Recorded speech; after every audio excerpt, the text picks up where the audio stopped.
भारत माता की, भारत माता की, इनकलाब, इनकलाब, वंदे वंदे। विशाखापट्टनम के मेरे प्यारे प्यारे भाइयों बहनों, माताओं, बुजुर्गों, बच्चों, आप सब लोगों को नमस्कार, आप सबको मेरा प्रणाम। आज आपके बीच में आके इतना खूबसूरत शहर, इतने खूबसूरत लोग, आप लोगों के बीच में आके मुझे बहुत अच्छा लग रहा है। मैं ममता दीदी, मैं दिल्ली से आया हूं, ममता दीदी कोलकाता से आई हैं, वेस्ट बंगाल से आई हैं। हम लोग स्पेशली आज आप लोगों से मिलने के लिए आए हैं, आप लोगों से अपील करने के लिए आए हैं। ये जो आने वाला चुनाव है, ये चुनाव देश के लिए और आंध्र प्रदेश के लिए बहुत महत्वपूर्ण है, बहुत इंपॉर्टेंट है ये चुनाव। इस बार बड़ी सोच समझ के दिमाग से वोट डालना है। हम लोग आपसे अपील करने के लिए आए हैं कि इस बार इस चुनाव में चंद्रबाबू नायडू जी को दोबारा मुख्यमंत्री बनाइए। पिछले 5 साल में जिस तरह से चंद्रबाबू नायडू जी ने आंध्र प्रदेश को आगे बढ़ाया है, तेलंगाना और आंध्र प्रदेश दोनों का बंटवारा होने के बाद आंध्र प्रदेश के सामने बहुत बड़ी चुनौती थी कि किस तरह से एक मॉडर्न और डायनामिक और वाइब्रेंट आंध्र प्रदेश की नींव रखी जाए, फाउंडेशन रखी जाए। चंद्रबाबू नायडू जी ने एक मॉडर्न आंध्र प्रदेश की नींव रखी है। अभी बहुत सारा काम करना बाकी है और अगले 5 साल अगर इनको मिलेंगे तो ये इस काम को और बड़ी तेजी के साथ आगे बढ़ाएंगे। दोस्तों, बहुत अच्छा, वो कह रहे हैं जरूर करेंगे। सब लोग बताइए जरूर करेंगे। दोस्तों, आज एक और इंपॉर्टेंट बात आपसे करने के लिए आया हूं। इस टाइम हमारा देश बिल्कुल इमरजेंसी जैसे हालात से गुजर रहा है। पिछले 5 साल के अंदर नरेंद्र मोदी और अमित शाह, इन दोनों की जोड़ी ने मिलके हमारे देश का बेड़ा गर्क कर दिया। पिछले 5 साल के अंदर, पिछले 5 साल में इन दोनों ने मिलके इतना भ्रष्टाचार किया, इतना भ्रष्टाचार किया है। मुझे लगता है 70 साल में सबसे ज्यादा करप्ट और सबसे ज्यादा भ्रष्टाचारी सरकार अगर कोई है तो वो नरेंद्र मोदी और अमित शाह की है। जितने भ्रष्टाचार ये लोग करते हैं, अपनी जांच नहीं करवाते, बाकी पूरे देश के लोगों पे इन्होंने सीबीआई, ईडी, इनकम टैक्स सब एजेंसीज छोड़ी हुई हैं। हमारे दिल्ली के अंदर आम लोगों के ऊपर इनकम टैक्स के रोज छापे पड़ते हैं, ईडी के लोग छापे पड़ते हैं। हमारे बिजनेसमैन घबराए हुए हैं, हमारे व्यापारी घबराए हुए हैं, इंडस्ट्रियलिस्ट घबराए हुए हैं। सारे देश को मोदी और अमित शाह ने डरा के रखा हुआ है। एक दिन खड़े होके प्रधानमंत्री जी ने ऐलान कर दिया और नोटबंदी कर दी देश के ऊपर। 500 और 1000 के नोट नहीं चलेंगे। मुझे नहीं पता उन्होंने किससे सलाह ली, वो किसी की सुनते तो है नहीं, उनके पास अपनी डिग्री तो है नहीं, उनके पास अपनी समझ तो है नहीं, वो किसी से समझते नहीं है, किसी एडवाइजर की सलाह नहीं लेते, केवल एक आदमी से सलाह लेते हैं, नरेंद्र मोदी जी, बस अमित शाह से, और उनको भी कुछ नहीं पता इकोनॉमी का। तो पूरे देश के अंदर उन्होंने नोटबंदी कर दी। नोटबंदी से पूरे देश के अंदर दोस्तों व्यापार का बेड़ा गर्क हो गया। लोगों की दुकानें बंद हो गई, लोगों का व्यापार बंद हो गया, इंडस्ट्री बंद हो गई, लाखों लोग बेरोजगार हो गए। एक अच्छी खासी चलती हुई इकोनॉमी दोस्तों ठप हो गई। पूरे देश के अंदर पूरा व्यापार ठप हो गया, पूरी इकोनॉमी ठप हो गई दोस्तों। और अब निकल के आ रहा है कि नोटबंदी एक बहुत बड़ा घोटाला था। 70 साल में आजाद भारत का सबसे बड़ा घोटाला नोटबंदी था। लेकिन इन्होंने दोनों ने मिलके जो सबसे ज्यादा देश का नुकसान किया है वो ये कि इन्होंने देश का भाईचारा खत्म कर दिया। इन्होंने पूरे देश के अंदर हिंदू को मुसलमान से लड़ा दिया, हरियाणा के अंदर जाट को नॉन जाट से लड़ा दिया, महाराष्ट्र के अंदर मराठा को नॉन मराठा से लड़ा दिया, गुजरात के अंदर पटेल को नॉन पटेल से लड़ा दिया।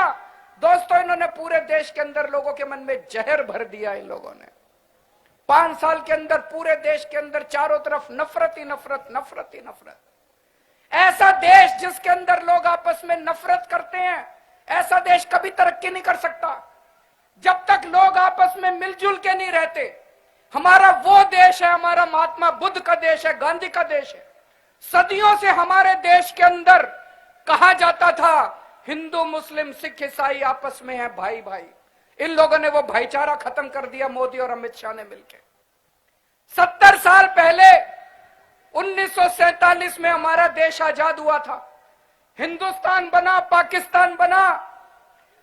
पिछले 70 साल से पाकिस्तान का एक ही सपना है, किस तरह से हिंदुस्तान के टुकड़े टुकड़े करें, किस तरह से हिंदुस्तान को बांटें। 70 साल से पाकिस्तान नहीं कर पाया।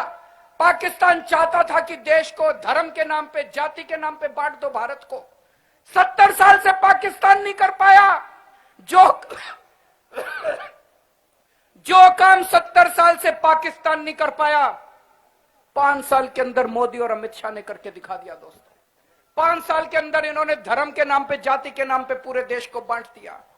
हमें किसी भी तरह से इन दोनों से अपने देश को बचाना है। ये दोनों अगर दोबारा 2019 के अब चुनाव में जीत के आ गए तो दोस्तों ये देश नहीं बचेगा, इस देश का जनतंत्र नहीं बचेगा।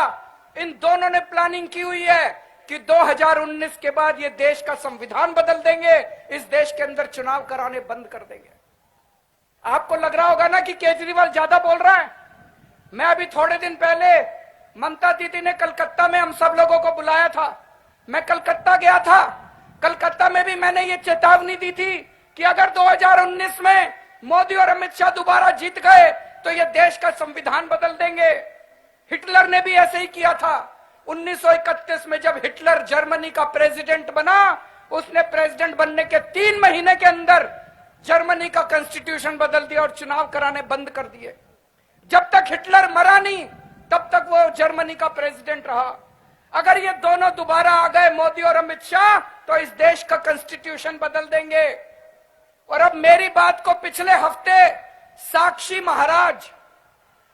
महाराज बीजेपी के एमपी हैं, उन्होंने अभी ऐलान किया। पिछले हफ्ते साक्षी महाराज ने बोला है कि अगर हम लोग 2019 का चुनाव आखिरी चुनाव है, 2019 में मोदी को वोट दो, उसके बाद कोई चुनाव नहीं होगा इस देश के अंदर। ये मैं नहीं कह रहा, बीजेपी के एमपी ने बोला है, पिछले हफ्ते बोला है कि 2019 का चुनाव आखिरी चुनाव है, बीजेपी को वोट दो, मोदी को वोट दो, उसके बाद इस देश में कोई चुनाव नहीं होगा।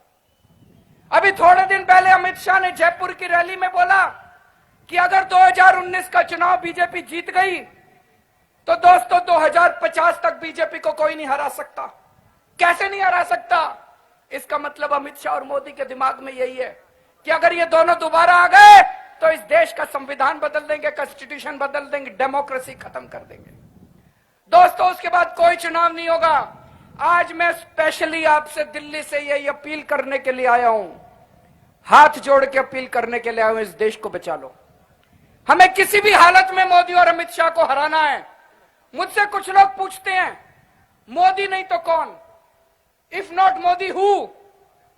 दोस्तों, अगर आपके शरीर के अंदर ट्यूमर हो जाए और आप डॉक्टर के पास जाएं तो आप डॉक्टर को पहले बोलोगे कि ट्यूमर को काटो, ऐसे तो नहीं पूछोगे if not tumour then who.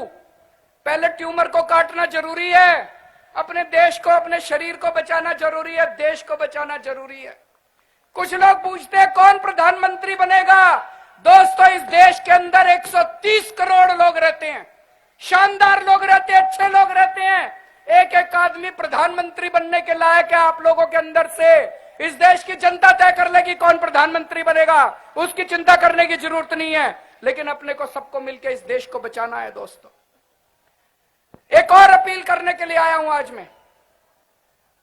पिछले 70 साल में पूरे देश के सारे राज्य, जितने भी राज्य, तमिलनाडु, आंध्र प्रदेश, कर्नाटका, गोवा, महाराष्ट्र, उत्तर प्रदेश, बिहार, असम, वेस्ट बंगाल, सब राज्य पूरे राज्य हो गए, फुल स्टेट बन गए। फुल स्टेट, फुल स्टेट मतलब लोग अपनी राज्य सरकार, अपनी सरकार चुनते हैं, मुख्यमंत्री बनाते हैं, और उस सरकार को पूरी पावर होती है लोगों के लिए स्कूल बनाने के लिए, कॉलेज बनाने के लिए, अस्पताल बनाने के लिए फुल पावर होती है।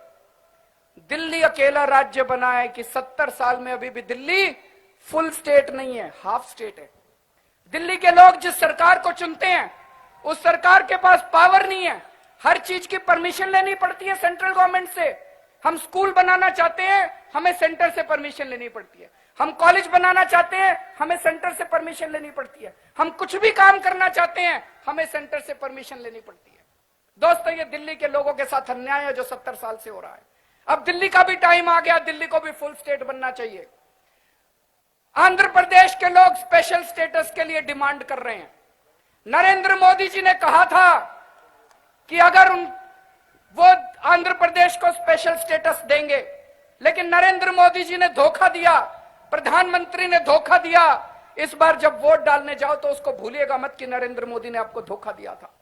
चंद्रबाबू नायडू जी ने इसके लिए कुर्बानी दी और उन्होंने उनका साथ छोड़ दिया, और उन्होंने कुर्बानी देके आंध्र प्रदेश के लोगों के लिए कुर्बानी दी, आपके लिए कुर्बानी दी। दोस्तों, अब केंद्र में जो सरकार बनेगी, आज मैं दिल्ली के लोगों के लिए की तरफ से संदेश लेके आया हूं कि दिल्ली के लोग आंध्र प्रदेश के लिए स्पेशल स्टेटस की डिमांड करेंगे और स्पेशल स्टेटस लेके रहेंगे। दोस्तों, और मैं दिल्ली के लोगों की तरफ से अपील लेके आया हूं कि आंध्र प्रदेश के लोग, और आज ममता दीदी भी यहां बैठी हैं, वेस्ट बंगाल के लोग भी, हम सब मिलकर दिल्ली के लोगों की फुल स्टेटहुड की डिमांड को सपोर्ट करें। दोस्तों, पूरा देश मिलकर दिल्ली को फुल स्टेटहुड बनाए और पूरा देश मिलकर आंध्र प्रदेश को स्पेशल स्टेटस दिलवाए।